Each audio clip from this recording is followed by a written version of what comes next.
I'm sorry, but we already departed while I was using the restroom at the rest area. During that time, I received a call from Luke, and I couldn't help but wonder what he wanted at such a moment. Upon answering, I overheard Luke and his in-laws laughing boisterously. When I inquired about the commotion, he shared something unbelievable. They were going to enjoy themselves with the family, and I could head back home to clean or do something productive. Anticipating this trip for a long time, I felt a mix of excitement and reservations about traveling with his family. Staying in a luxury inn was something I had looked forward to. However, the shock of being left alone at a rest area, inside the restroom stall, left me feeling deeply betrayed. Despite my anger, I lightly replied, "Okay, unforgivable." Today marked not only our wedding anniversary, but also my birthday, and we embarked on this trip. I decided that he would regret this. My name is Lucy Mitchell, a 33-year-old housewife without children, living with my husband Luke. We celebrated our one-year wedding anniversary on my birthday. Luke, with his romantic nature, always cherished our anniversaries and birthdays.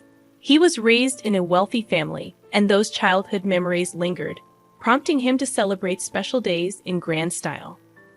We met at a matchmaking agency, where men from affluent backgrounds like Luke were popular. Despite initial doubts, I approached him, and luckily, I seemed to be his type, leading to our marriage. Unbeknownst to me, after getting married, my life would take a turn for the worse. A year ago, Luke and I started our marital life in a 2-bedroom apartment in the city. Luke desired a larger house, but I disagreed, suggesting we live within our means. Despite his family's wealth, I felt guilty about our expensive $1,200 rent as a housewife. Luke assured me, "Don't worry. My dad will sort it out." As time passed, our marital life took a troubling turn.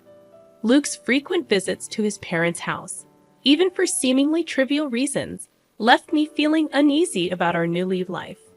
This unease grew when he casually mentioned having dinner with his parents on a regular evening without inviting me, his wife.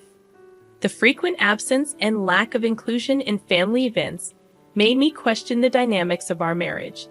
As I shared my concerns with a friend during a dinner, she expressed surprise at Luke's actions, stating, "He goes home that often and leaves you behind for a cousin's birthday. That's crazy." She had been married for 5 years, and she had more experience than me in married life. Realizing that her reaction was a common sentiment, I felt embarrassed. "You're right, it's weird. But according to Luke, it's normal." Seriously, don't take this the wrong way, but hasn't he really grown up yet? Maybe upon reflection, her comment struck a chord. It's unusual for a 35-year-old, even if he's set to take over his dad's business, to prioritize family affairs after getting married.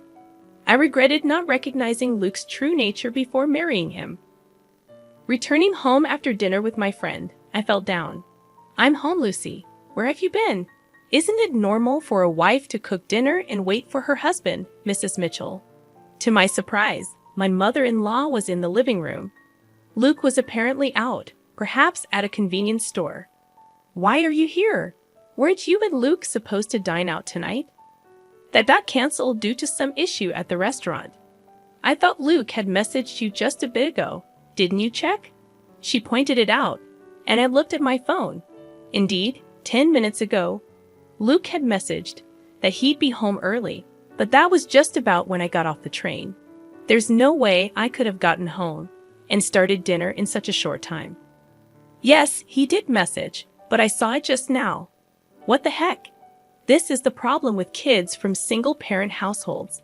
You can tell they weren't raised right. My mother-in-law's words stabbed me in the heart. Indeed, I was raised in a single mother's home. After my mom gave birth to me, my father passed away due to an illness. Despite that, my mother did her best to raise me lovingly. I wish she wouldn't say things that belittled my mother's hard work. It has nothing to do with being raised by a single parent.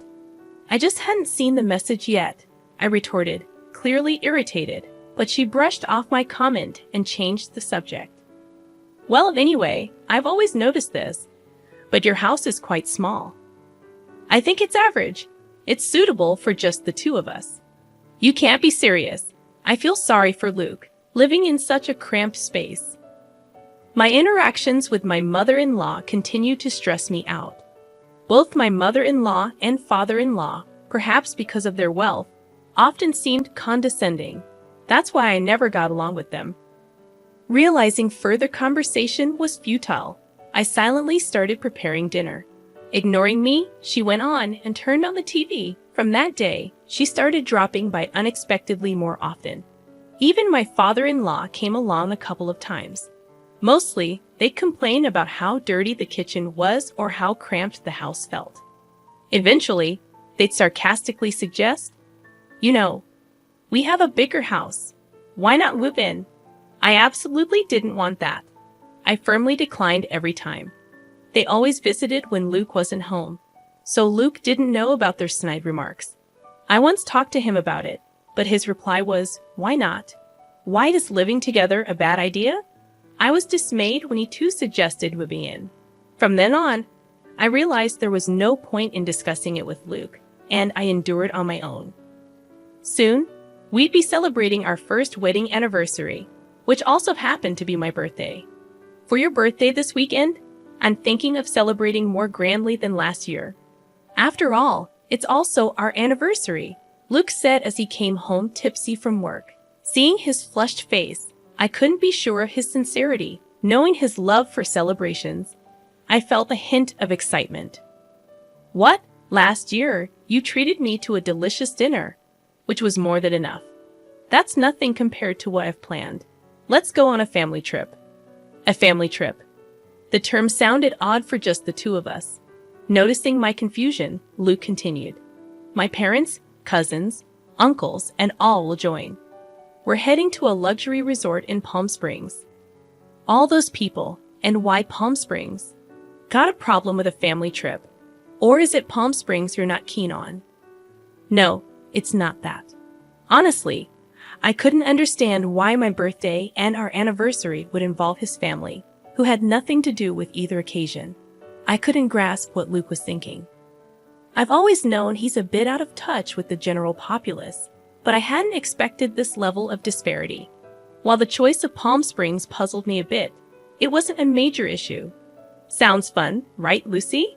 Sometimes you've got to let loose and enjoy. Luke, in his intoxicated state, grabbed my shoulders, and I found myself nodding in agreement. For the next week, I couldn't get the trip out of my mind. At first, I was skeptical about going with his entire family. But as Luke said, it's a rare vacation, and I should make the most of it. During the trip preparations, I noticed my growing excitement, and a genuine smile crept onto my face. I knew my in-laws would probably make snide remarks as usual, but I vowed to ignore them completely. Finally, the awaited Saturday arrived. Luke and I headed to his parents' house, our meeting point for the trip. "Well, Lucy, you're late, aren't you? Do you even realize you're the star today?" Right in front of the assembled family, my mother-in-law was quick to throw shade, but it seemed she did realize that I was supposed to be the star, so it took the edge off her words a bit. "I'm sorry, there was traffic," I replied. "Excuses won't do. We should leave soon. Otherwise, we'll be late to our luxury resort." All right, let's get going." Despite their grumbling about our tardiness, it was tolerable.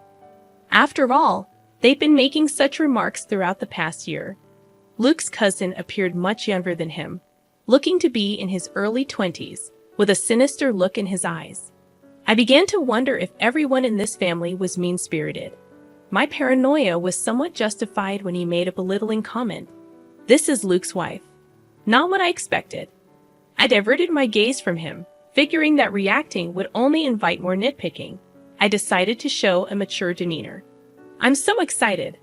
I've been to luxury resorts multiple times, but tonight's place costs $1,000 per person." Hearing the figure, $11,000, I was both shocked and had a sudden thought. No way could it be. I climbed into my in-laws' car. Once my father-in-law hit the gas, the car swiftly started moving. The journey from here to our Palm Springs destination would take about 2 hours. We decided to take a short break at the next rest stop. About an hour into our journey, I excused myself. I'll be right back, heading to the restroom. All right, off you go, my mother-in-law waved, as if shooing away a stray dog. I headed to the rest stop bathroom, feeling the weight of everyone's eyes on me, or was it just my imagination? Taking a deep breath inside the bathroom stall, I felt relieved that the trip had been relatively uneventful so far. I hoped the remainder of our journey would be equally smooth. Just as I was settling into that thought, my phone vibrated in my pocket. It was Luke's name on the display. Expecting him to ask me to pick something up, I casually answered the call. "I'm still in the restroom, Luke." With what sounded like amusement, he replied, alongside the laughter of my mother-in-law, "Sorry, but we've already left." There was a moment of stunned silence on my end, and laughter echoed from their side. "What do you mean?" When I asked Luke, he replied, "We're going to have fun with our family. You should just go home and clean, Lucy dear. Today's trip is just for the Mitchell family. It's a pity, but you'll have to stay behind. Goodbye." I was told the unbelievable. I had been looking forward to this trip for a long time. Having his family join us was a bit of a concern, but staying at a luxury hotel had me excited. And now, they left me alone at the rest area. I was trembling inside the restroom stall, feeling utterly betrayed. Trying to hide my anger, I responded with a light. Okay, this was unforgivable. Today was our wedding anniversary and my birthday, and they brought me on this trip. I'll make them regret this. After leaving the restroom, I called someone. The person on the other end was shocked and shared some astonishing news. I asked, "Really?" They responded, "Yes." Then the person on the phone promised to come pick me up. Left alone at the rest area like this was unbearable. Praying for a timely rescue, an hour later, my uncle came to pick me up in his car. "I'm so sorry to trouble you like this." "It's okay. It's quite an unfortunate situation." Yes, they're headed to a luxury hotel in Palm Springs. That means, my uncle tilted his head in thought, seeming to realize something. "I think that's the case," I replied. "I'm really sorry, but can you please take me there? I'll take the train back." "Got it. The drive there is nice anyway." Uncle gladly accepted my request to go to Palm Springs. About an hour later, we arrived. In Palm Springs, Luke and the others came here. In front of us was a luxurious inn with a grand gate. It was a well-known hotel, the only luxury accommodation I knew of that cost $1,000 a night. At the reception, I was told, "Dinner starts at 6:00 p.m. Please follow me." The person who greeted me with a smile was my mother. "Lucy, it's been a while." Dressed in an elegant outfit and smiling gracefully in a manner that could seem somewhat formal to others, it was undeniably my mother. Indeed, this inn has been run by my mother's family for many years, and she currently holds the position of the innkeeper. After becoming a single mother, she began working at this inn, so to me, this place feels like home. I had called my mother from the rest area and was surprised to hear that there was a reservation today from the group at Mitchell Securities. I had a suspicion when I heard they were going to a luxury hotel in Palm Springs, but I never imagined they would be coming to our very own inn. Of course, the family doesn't know that this inn is run by my mother. Still, what a terrible story, Lucy. You can't just let this slide. Yeah, I know. That's why I came here. I see. Why don't we get you changed over here? I prepared to greet them at the dinner table. An hour later, at 6:00 p.m., the in-law family gathered for dinner. I hid in the next room to remain unnoticed. I slightly opened the door to observe the inside. Ah, the spa was amazing. I'd want to come here every day if I could. If it were closer, we could indeed come every day. At the very least, if you become the CEO, we could afford to come here anytime. Really looking forward to that. I mean, the subordinates handle all the work anyway. I want to become a CEO soon too. Luke and his family, thinking they were among themselves, were making some rather crude remarks. But when my mother appeared from the other side of the door and greeted them, the room went silent. Today, I will be in charge of serving you. Please let me know if you need anything. Seeing my mother bow with perfect grace, There was a tangible tension amongst the family. However, when the food was served, they resumed their inappropriate discussions. For a while, both my mother and I did nothing, simply watching the plates empty before them. It's great that we all could come. We got rid of the bothersome daughter-in-law, and the food is delicious. Perfect. If you say that, she might get angry, you know. It's fine. She's not really one of us, to be frank. She never was. After all, it would be a shame to have a child from a single-parent family in our household. Hearing her mother-in-law's harsh words, my frustration boiled to an almost uncontrollable point. At that very moment, my mother entered the room with a dessert plate loaded with cake and fruit. Today, I've heard it's Miss Lucy's birthday and also her wedding anniversary with her husband. May I know where Miss Lucy is seated? In response to my mother's question about where to place the cake, the family looked at each other confused. Nobody told you that? Excuse me, I'm the innkeeper, and I've clearly heard about it. Did Luke call? What? I didn't tell anyone. There was an awkward silence in the room, and the in-laws exchanged glances. In the end, the mother-in-law raised her hand. I am Lucy. I was too embarrassed to mention it at this age, but thank you all for the surprise. Given that the only woman in the room was the mother-in-law, her reaction was appropriate. However, my mother gave a faint smile upon seeing her act. Hey, what's so funny? Is it strange to be surprised at my age? No, not at all. I wasn't thinking that. Then what? Just bring the cake already. Yes, but before that, there's something I'd like to share. The irate mother-in-law barked at her. My mother composed herself. I swallowed hard.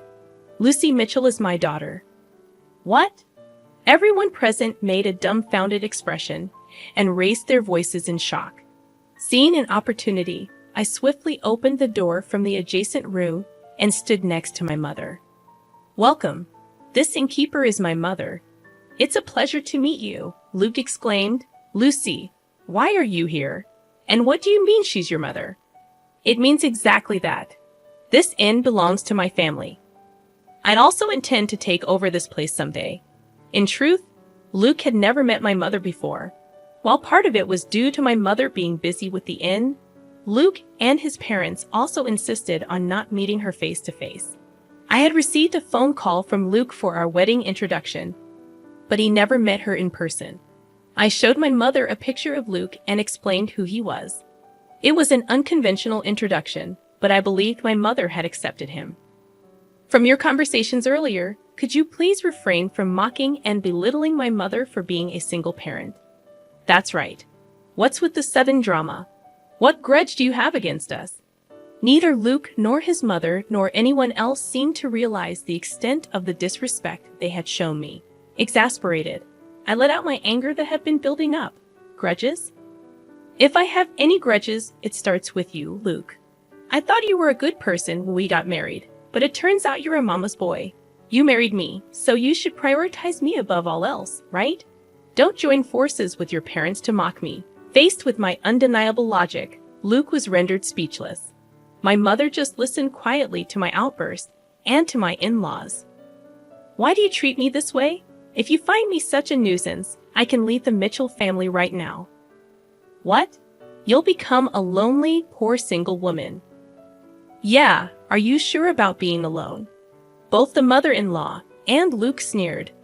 Looking back and forth between my mother and me, I stared back fiercely. It's okay.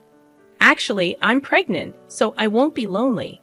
And if I inherit this inn, I won't have any financial worries. The truth is, I found out I was pregnant last week, and I hadn't told Luke yet. Only my mother knew, which is why she wasn't surprised. A child? What are you talking about? I haven't heard about this. Wait, Lucy, if that's the case, it changes things. You should have told us sooner. Upon learning I was pregnant, the family immediately changed their tune. I couldn't stand their fickle and unreasonable behavior any longer and shouted again, "No, my decision is final. Let's proceed with the divorce through lawyers. I will live happily with my child and my mother." Saying this, I'd opened the door to the hall they were in and left. The door slammed shut with a sharp noise. I'm done with this. My child will be happier without that family, whether trying to change my mind or not. I received over 30 calls a day from Luke and his parents. Eventually, I blocked all their numbers. A few days later, I received a letter from Luke informing me of our official divorce. The letter expressed his regret and pleaded for me to return, but I ignored it and tore it up. I thought he might neglect our child just like he prioritized his parents over me, and I absolutely didn't want that. Being alone and lonely would be your fate, not mine. I thought he should enjoy his bachelor life. Currently, I am nurturing my child in my womb and discussing future plans with my mother. Once the child is born and grows a bit, I plan to send them to daycare and join the inn's business. The path to becoming the next innkeeper is long, but to raise my child properly, I am determined to work hard.